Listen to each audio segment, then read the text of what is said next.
Good evening, everyone.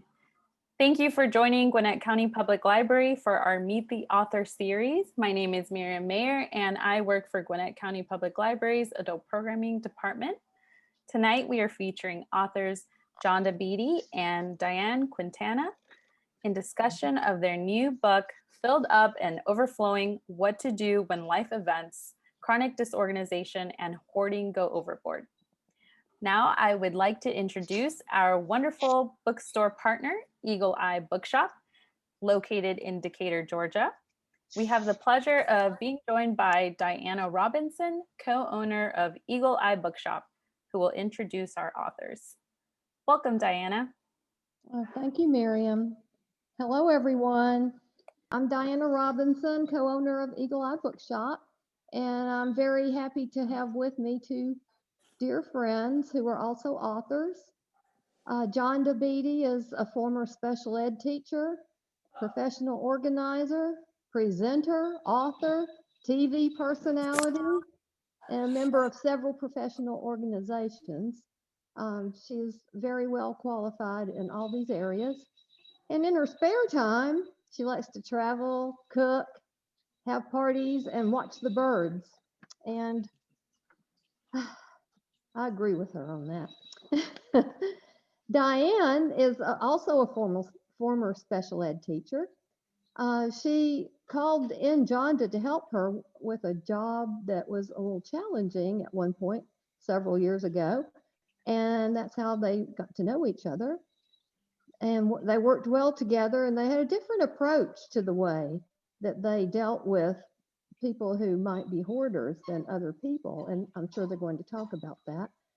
And since they both agreed on that, then they decided that it would be good for them to work together. So they do work together on many things, but they do each have their own separate businesses also. Together, they give workshops, presentations.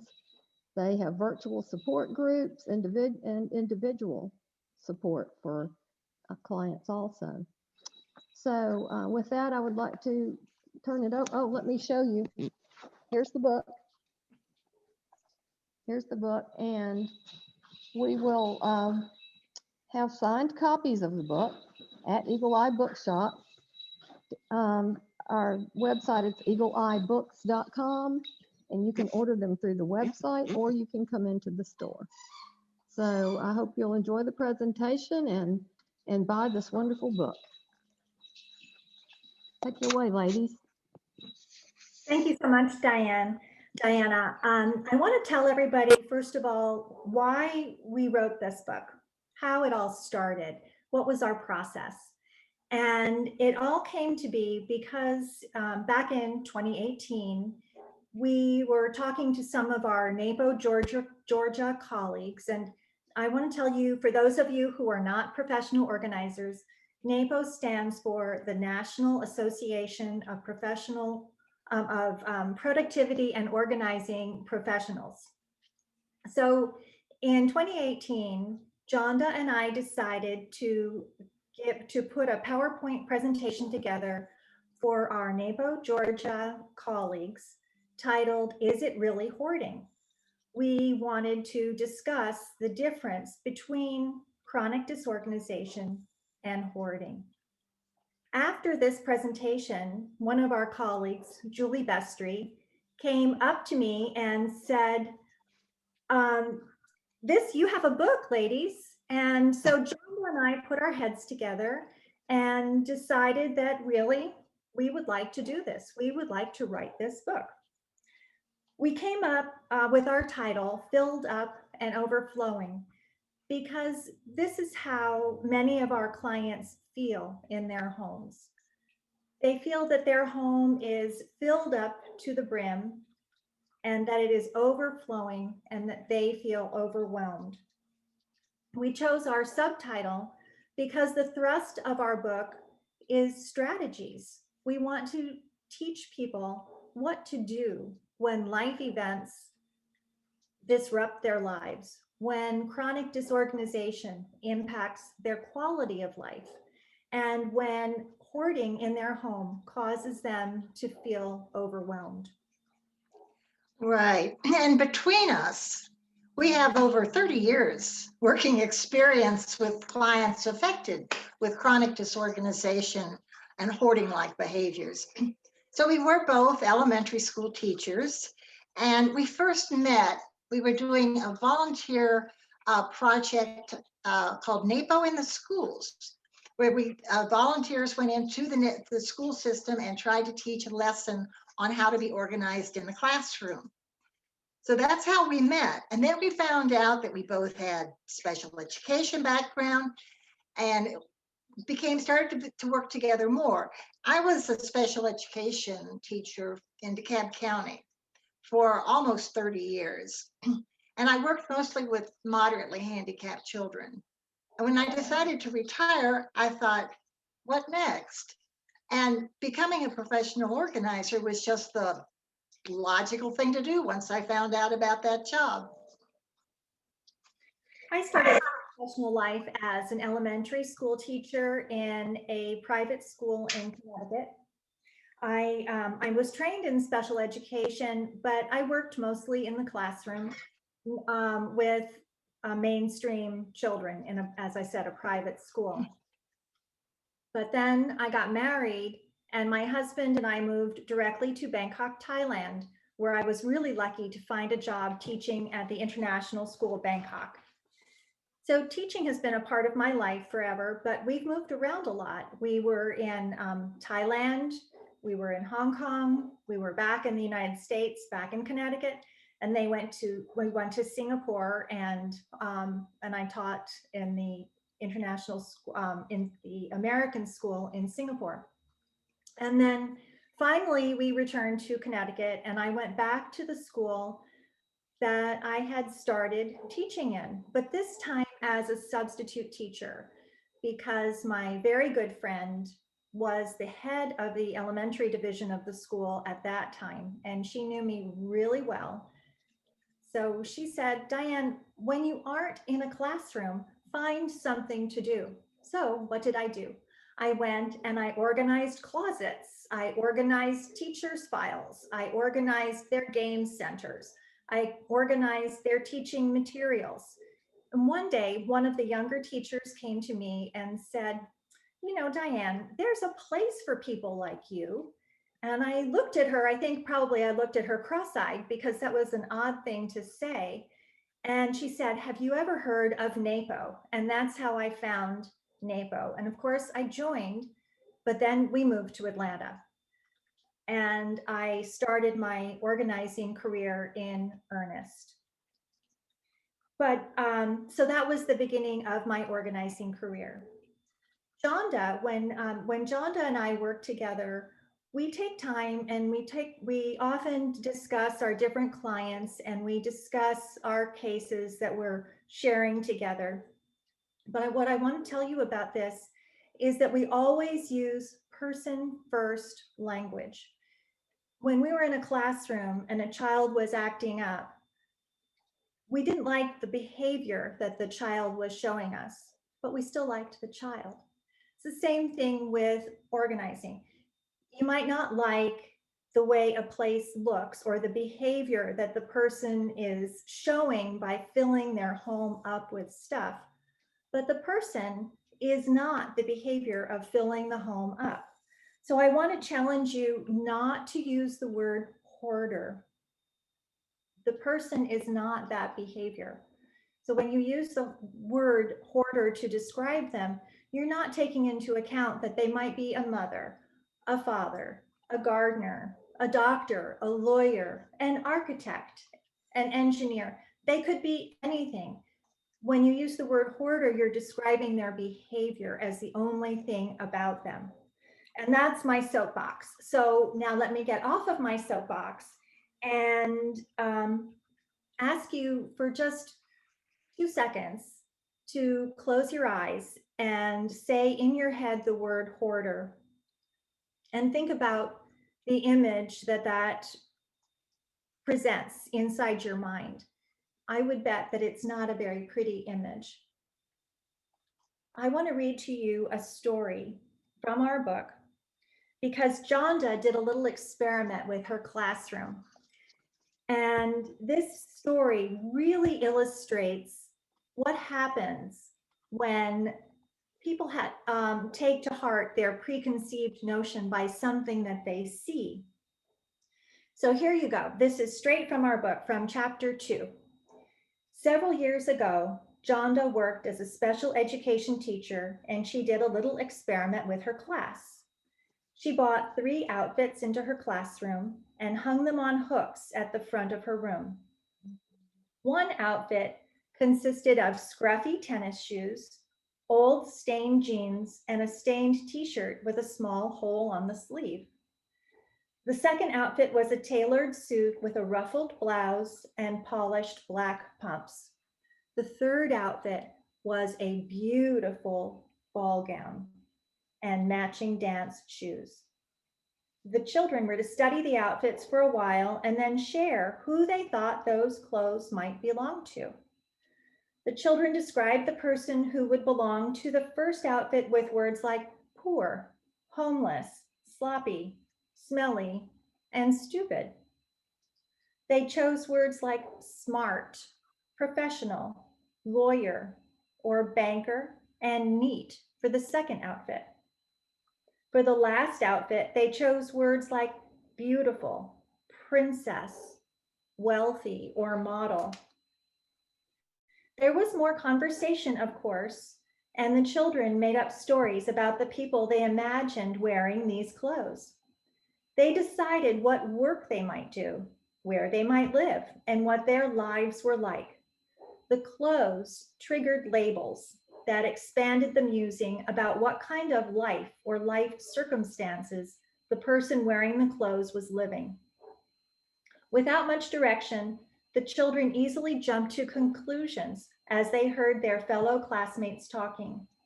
It was a great exploration into their imagination and how something as small as clothing can lead to such great deductions, even in the absence of actual facts, data, or input from the teacher.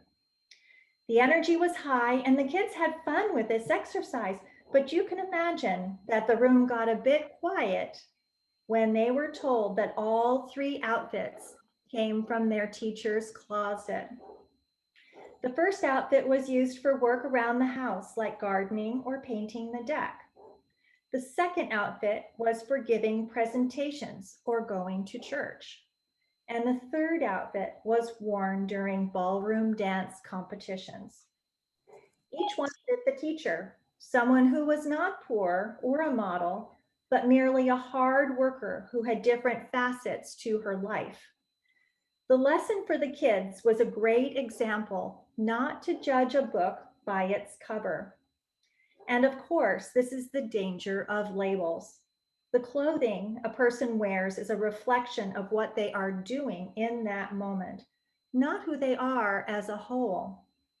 You can only speculate, as the children did, about the story underneath if you don't take the critical step to ask questions. So, as the children discovered, what they thought they understood because of what they saw was untrue. So understand that there is more going on in a hoarded home than just the collection of stuff. Amen. And we both feel that it's really important when we're working with our clients to learn our clients why. Why are they so overwhelmed?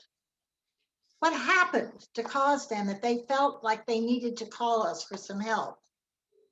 And when we were working on this book, we dug into our clients' whys. What causes the homes to become filled up and overflowing? Well, what kept coming up a lot was a common reason: life events. So what do we mean when we say life events? Well, they're common life disruptions, and they can include things like a move or downsizing, maybe illness, divorce, death, marriage, or moving in with a partner, or perhaps a new baby. There's a story in our book about Bridget that illustrates just how seriously out of control your life can spin sometimes. So I am going to read you Bridget's story. And so this comes in the book. Bridget was by nature a very organized person. She had taught first grade for a number of years before deciding to be a stay-at-home mom.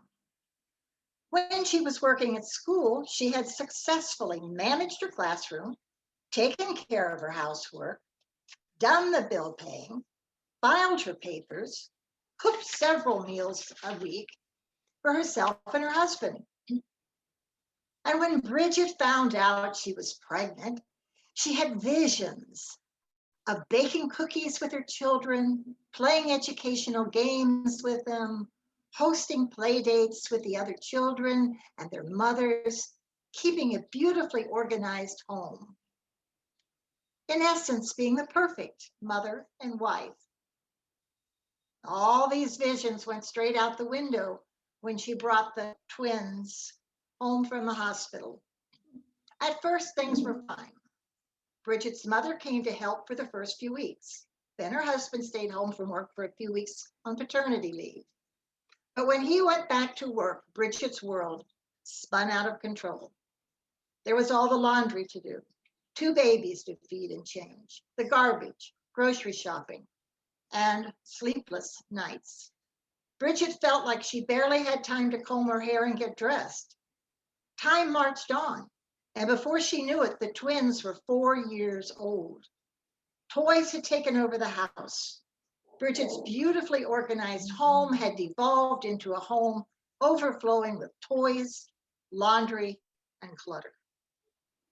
On the morning that she took the twins to their first day of pre-kindergarten, Bridget came home, looked around, and cried. She wanted her home back. She was overwhelmed by the amount of disorganization and didn't know where to start. A friend referred her to Diane. When they spoke, Bridget told Diane that the living room and the kitchen were the 2 places in her home that bothered her the most.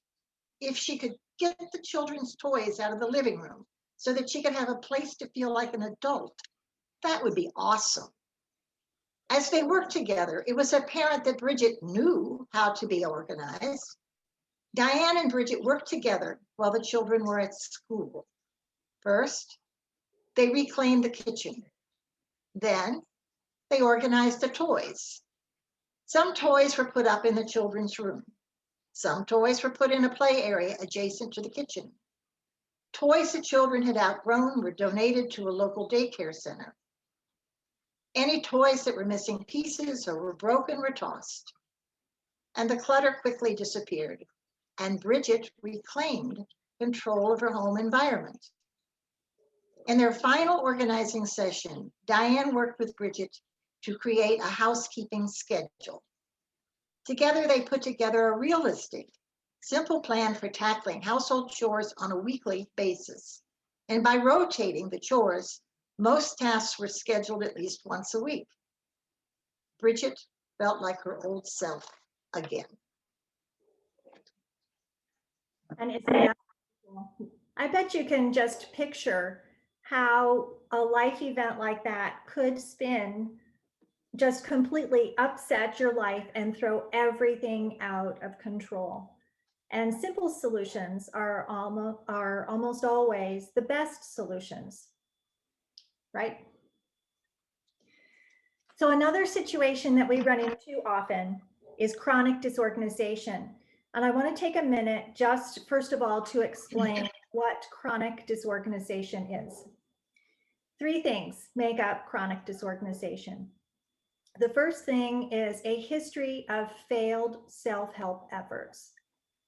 The second is that an expectation that the disorganization will exist into the future and that it has existed for a long time previously. So it's a history of disorganization. And the third thing is that the disorganization negatively affects the person's quality of life. And it can happen in a number of different ways. The disorganization could negatively affect the person by causing them to be late for work. Maybe it affects their financial well-being because the chronic disorganization can have on a person's life, and including their relationships with other people. Chronic disorganization can look like hoarding because it can cause the home to have that same feeling of being completely filled up. But if you ask questions and then take the time to really listen to the answers, sometimes what you find is that it is not hoarding at all, that it's chronic disorganization. So I'd like to read you Winifred's story, and her story will give you a little insight into what chronic disorganization feels like and the impact it has on the person. So it took several years for Winifred to call Diane because of her overwhelming shame that her small apartment was in such a disastrous state. As she explained over the phone, she was very anxious. The amount of clutter in her home was very stressful to her. She constantly worried about being late to work, paying her bills on time, doing her laundry, losing her keys, and misplacing important paperwork, among other things. Diane listened to Winifred as she described her living situation, her feelings, and her problems. Then she got right to the heart of the matter by asking Winifred the core question: what is bothering you the most right now? Well, Winifred told her she had a new boyfriend who she wanted to invite over, but she couldn't. She was afraid that if she let him inside her apartment, she would never see him again. And she didn't want to risk that. I can understand that, can you? Ultimately, Winifred was tired of coming up with excuses for why he couldn't set foot inside her home.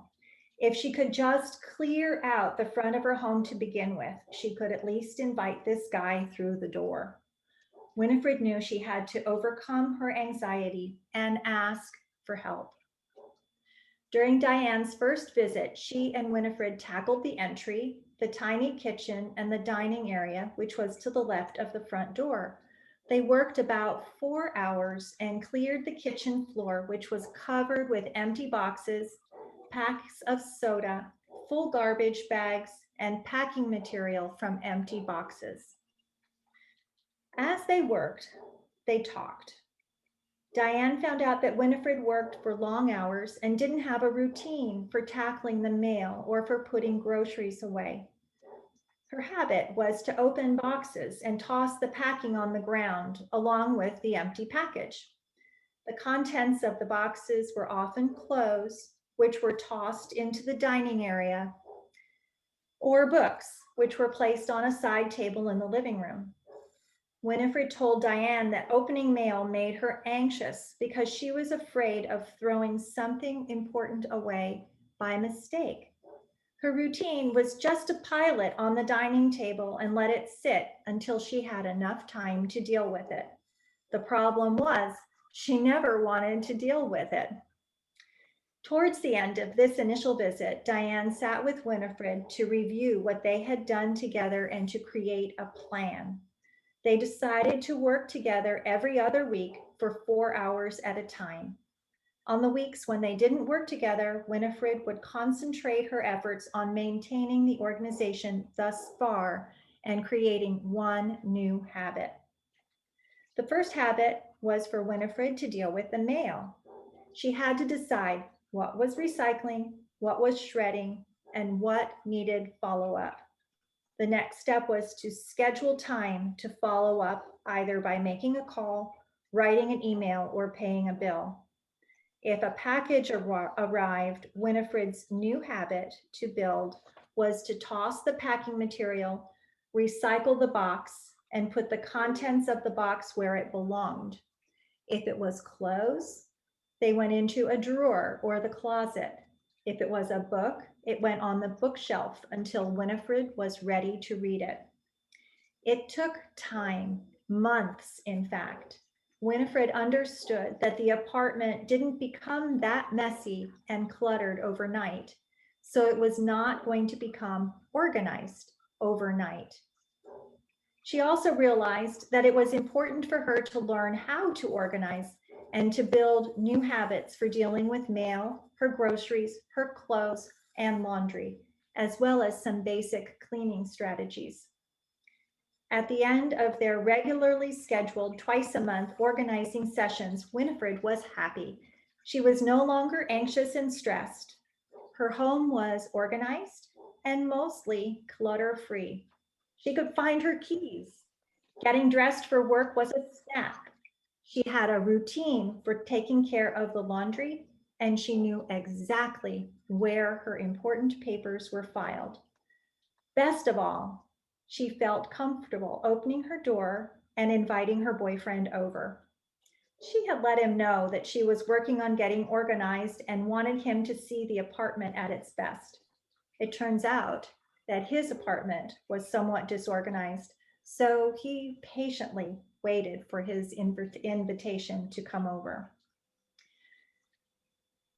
So this should help you understand a little bit more about how completely chronic disorganization can impact a person's life. And then there's hoarding. I mean, really, hoarding. And what is true hoarding? Well, hoarding is a medical disability. It is now in the DSM-5. And briefly, sort of paraphrasing, some of the criteria that makes a person a hoarder according to the DSM-5 is a persistent difficulty getting rid of any possessions, parting with any possessions, no matter what value. They have a hard time making any value. And then there's another one is the accumulation of clutter in a room that means that you cannot use the room as it was originally meant to be used. For example, in the bathroom, your bathtub may be filled up with stuff. You cannot take a shower or a bath in that bathroom. The kitchen might have stuff across all of the counters, even across the stove, maybe in the oven, on the floor, and you can't cook in the kitchen. And your bedroom might be so full of stuff that you have to do a pack to get in, and maybe your bed is even so overflowing you can't sleep in the bedroom. So those are examples of accumulation of clutter, so you can't use the room as it's intended. Another criteria is that hoarding causes significant distress or impairment in social, occupational, and other areas of functioning. And that includes maintaining a safe environment. And then the last one is that the hoarding is not attributable to any other disorder. So that's what the DSM-5 says, but we are not doctors and we do not diagnose. We just treat symptoms of hoarding behavior. And our aim is always safety first. If we go into a home that looks like it has a hoarding problem, that's where we start. We make sure, again, to use person first language. This person is not their behavior. The person has a problem that either can be solved or coped with. In our chapter, Tips for Family, Loved Ones, and Well-Meaning Friends and Community, we help you heighten your awareness of what hoarding-like situation might look like and how you might help a loved one who's suffering from overwhelm in their hoard. I'm going to read you a bit from that chapter called Before You Begin.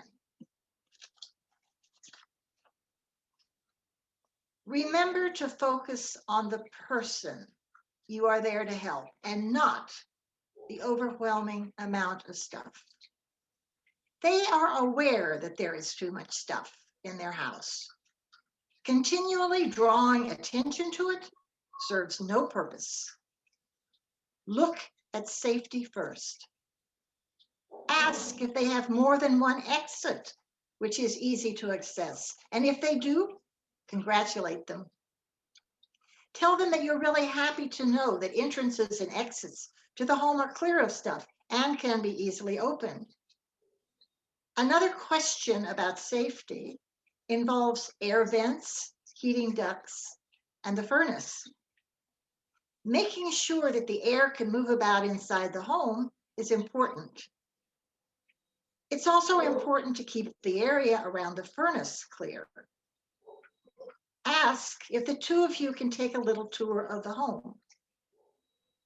Look at the air vents, the heating ducts. If there's something covering them, ask to move those things and explain why. Also, ask if there's anything near the furnace. If there is, ask if you can move those things too. Please notice that we are asking you to ask the person. Always ask to see whatever. Ask permission before touching anything, opening any drawer, cupboard, or closet. Ask permission before moving anything, even a small piece of paper or a box that is in the way. Moving things from one place to another is distressing. Even though it looks like random stacks of stuff to you, they know where their possessions are, and they'll become panicked if they cannot find them. They will think you've tossed them away, even if you've just moved them. Remember, it has taken some convincing to get inside this home. You want to be able to come back so that you can help this person time and again make progress in their home. To make this happen, you need to earn their trust. You will have it if they understand you won't touch their things without permission. As you walk through the home, subtly notice where the piles are the biggest. Where do you think a good place to start? Ask if the person would like to start in that place. If they say no, ask where they would like to start.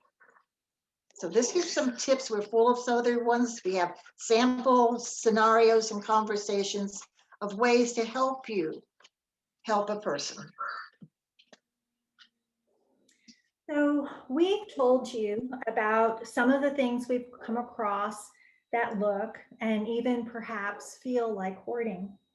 As we've read some of these stories, we hope that you have a different understanding of what a hoarded home can, how a hoarded home can fill up and become so full to the point of being overflowing.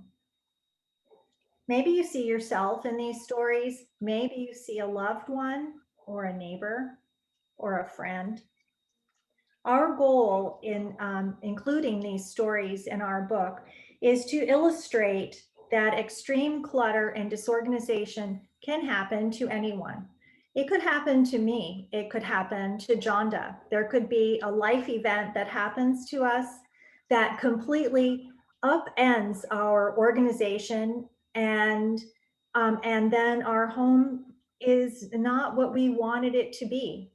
Maybe the death of a loved one, a family member, causes us to empty their house and fill our house with their things.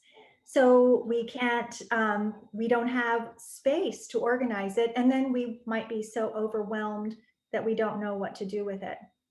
So how you deal with the disorganization, how your friends and family help you to deal with it is crucial.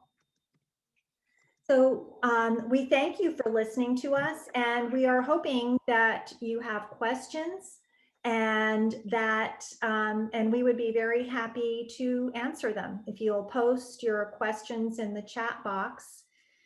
Here's a question, Jonda. Any tips for working with things you are sentimentally attached to, like photos? Photos, oh my goodness. I know.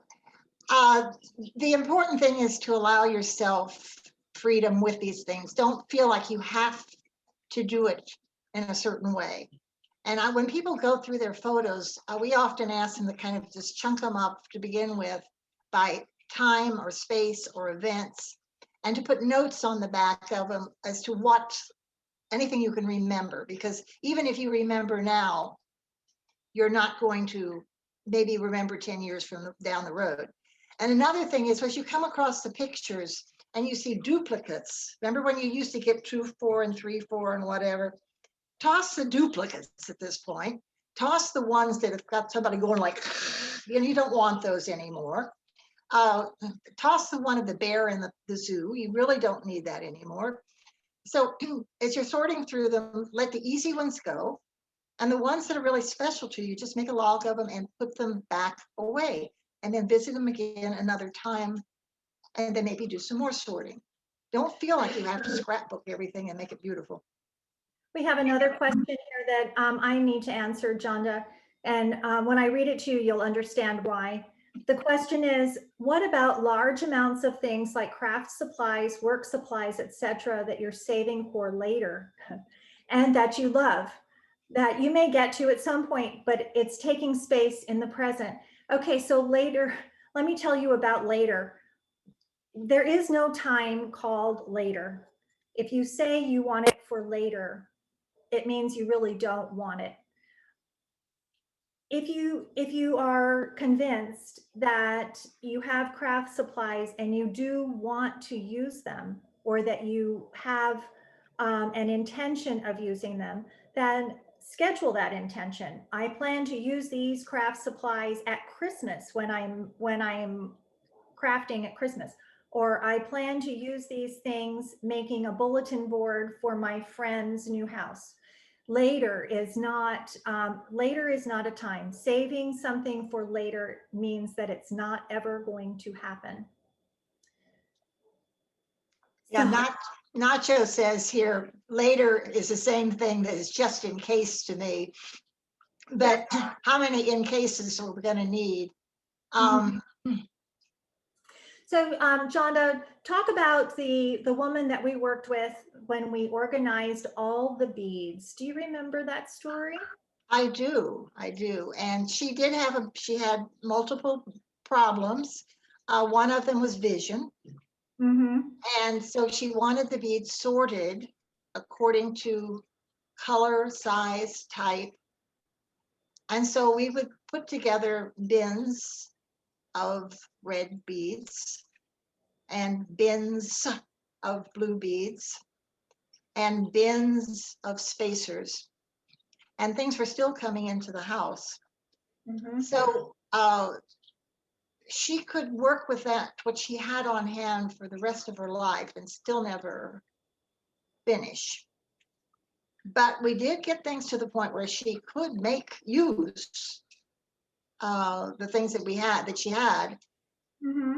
But she did not, we never could quite convince her that she had too much. Mm-hmm. And so that made it hard for her to do her work because there was just too much to choose from. And because her eyesight was so bad, she was almost legally blind. So that in of itself was a difficult. I'm just looking for the story now to give a little bit more background on this. Then here's another question. What about getting rid of books? Books. Wait, isn't a bookstore sponsoring this? Let's be careful here. Yeah.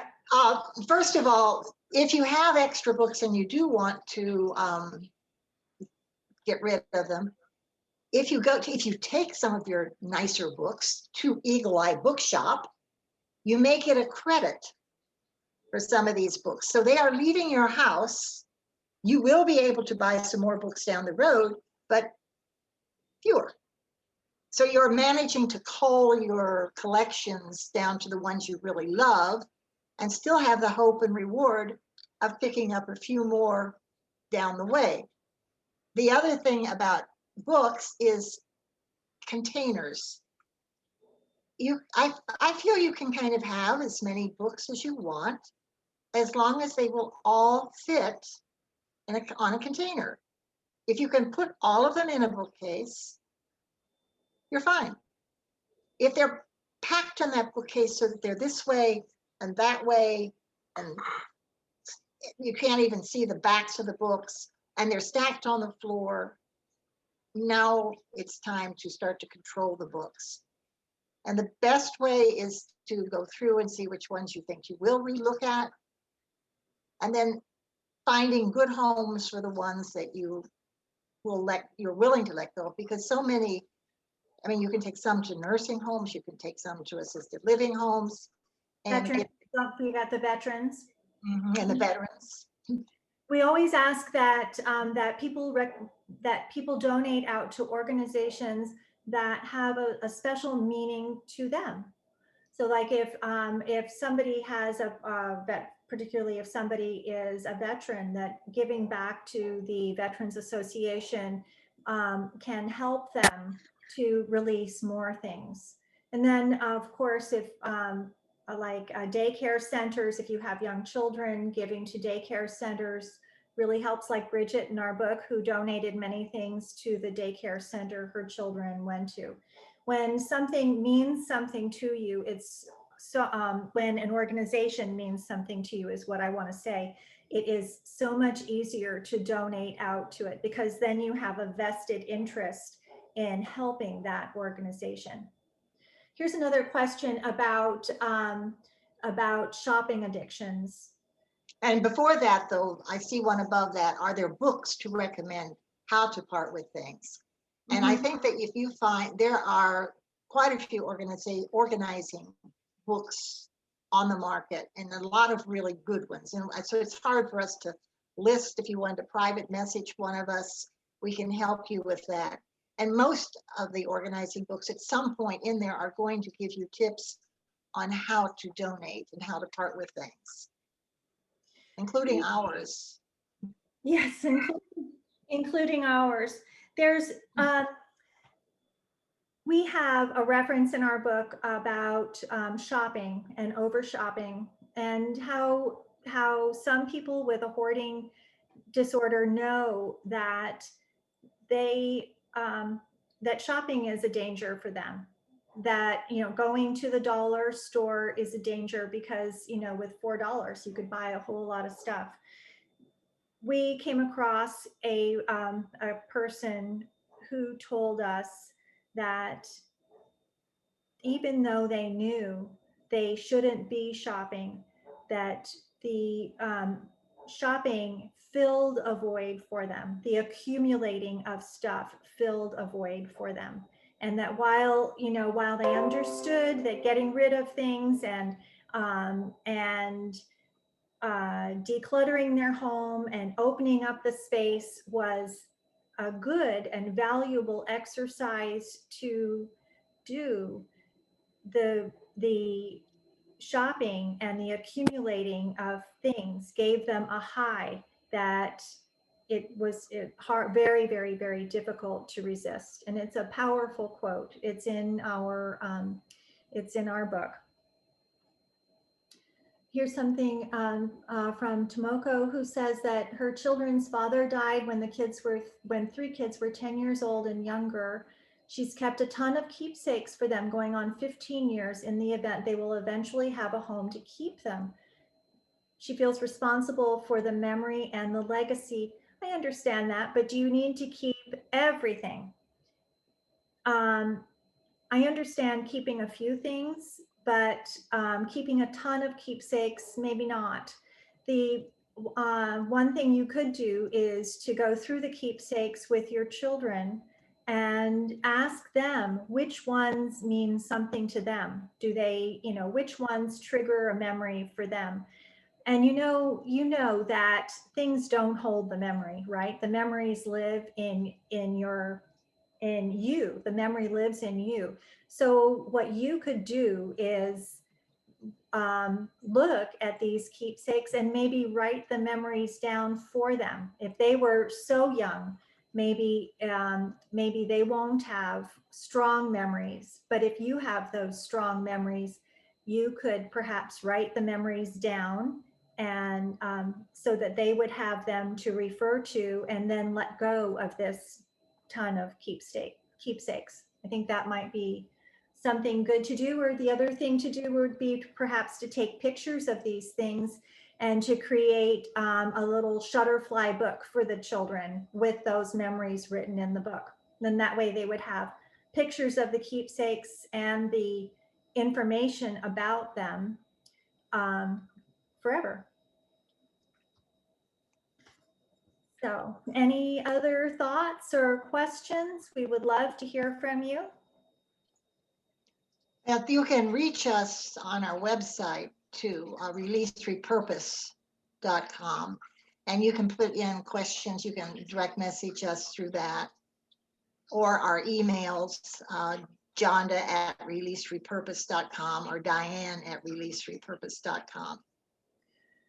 And then somebody else has a question about how do we feel about scanning in important documents? I think it's great, a really good idea to scan in important documents. The question is, do you know what to do with them to find them once you scan them into your computer? Because as I have recently found out, it is really important to organize your digital files, just as important as it is to organize paper files. And you can scan important documents into your computer, scan them into a cloud-based backup system is really the best, but make sure you organize them. So maybe you organize a file that says vital documents, and maybe you organize another file that's insurance or something like that. But make sure whatever you do in scanning those important documents, that you have those files organized well. This is a good one. Denise, I've heard this quote too, that clutter is a result of poor decision-making. It's also a result of delayed decision-making. It does make sense. So books on decision-making, I'm not sure that I know any of my professional organizing friends who are on the call may know about books on decision-making. So the books on decision making really are mostly business related. I have not seen the show Tidying Up with Marie Kondo. As for her organizing methods, the KonMari method, she says basically what other people say, she just says it in a different way. We believe that you should have nothing in your home that you do not use or believe to be beautiful. That's really, I believe this. Jonda, you believe it too, right? I do. And I was just looking here. Is it possible somebody wants us to type in our website? And I tried, and I ended up doing it as a direct message instead of everyone. And I don't want to do that again. So I'll type it in. yeah, and so by trying to mess with that, I lost what you said. But okay, hang on. Just 1 second. I can't do two things at once. I'm not that good. So the question, I said that we believe that you should have nothing in your home that you do not believe to be useful or beautiful or that you love. And the KonMari method is basically that you should have things in your home that she says spark joy, or that, I mean, so really, if you don't use something, why are you keeping it? You're spending, Jonda has a great saying about this, right? Jonda, you don't want to spend more time taking care of the stuff, right? Mm-hmm. So you go ahead with that. Yeah, first of all, there's people are more important than stuff. And you want to have time to spend with people. And if you've got stuff that you're always taking care of, you're not going to have time for people. So there's one of the minimalists that always say, what is it? Love people, use stuff, not the other way around. Mm-hmm. So you want to, the more stuff you have in your house, the more time it takes you, the more money it costs you. If you think about, like, if you have a spare bedroom and you just completely fill it with stuff, all right, you might say, well, I'm not then getting a rental, storage rental, but that means you've lost a room in a house that you're paying for. So if you don't need the stuff, start working, chipping away at it and letting it go and repurpose your house for the way you want it to be. And of course, now the older I get, the more I let go. So it's just, I think you accumulate, and then one day you wake up and say, whoa, and then you start to let things go. Some lucky younger people are learning this sooner than I did. I've got this in now. Stop serving your stuff and let it serve you. And that's a quote from Jonda. It's part of our vision and our mission statement for our business, that really we want your home to be a place where you feel safe, a place where you can live the life you want to live. Let your home be your place of refuge, and remove everything. Reduce what's in your house, release it, reduce it, repurpose what you have, so that what you have in your home serves you, and you don't spend all of your time taking care of the clutter. Because when you have a lot of stuff in your house, it takes too much time to clean it. Wouldn't you rather be with your family, with your friends, going out for a bike ride, walking the dogs, gardening, dancing, doing whatever it is that fills you up with joy, rather than taking care of your stuff? And then the other thing that I want to say about all of this is that organizing is a personal journey. When you organize your things, make sure you are organizing them so that it works for you. It doesn't need to work for your cousin Susie or your friend Jonda, but it has to work for you. So when you're putting things away in your home, make it make sense for you. Okay, that's when somebody says, I'm not sure if this came through. Do you have any tips about overwhelm in the context of lots of tasks to do besides organizing that feels like they're bigger priorities? So I'm not sure what you mean. Are you talking about, Andrea, are you talking about household tasks and chores? Or are you talking about organizing paper files or things? Not sure what you're talking about, but overwhelm is overwhelm. So if you're feeling overwhelmed by chores in your house, chunk it out. Do a little bit at a time. Set a timer. You can do a lot in 10 minutes. We have something about that coming out very soon, and that's, I think, the time that we're almost. So I have something I want to put in this. One more question, maybe. You can take it. I'm looking for it. I think that our time is pretty much up. And if you want to ask us more questions, go ahead and contact us. And meanwhile, though, the important thing is to remember that Eagle Eye Bookshop has our books, and they can get autographed books, and they can send them to you, or you can pick them up. So thank you so much. We were thrilled to be here with you, and we hope you took a lot out of it.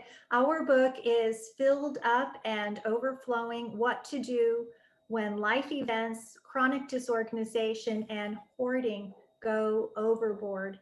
And we think that it's a fabulous book, and that you all should go out and order it or buy it from Eagle Eye Bookshop ASAP. Ladies, I just want to thank you so much for being here. Thank you, all of you, for joining Gwinnett County Public Library and Eagle Eye Bookshop for this wonderful program. I definitely walked away with some tips. I'm a new mom, so I definitely have a lot of organizing to do that I used to not have to do. So definitely a life event. Yes. But again, thank you so much for joining Gwinnett County Public Library. Thank you so much, and we hope that you have a wonderful evening. Thank you. Bye, everyone. Thank you. Bye-bye.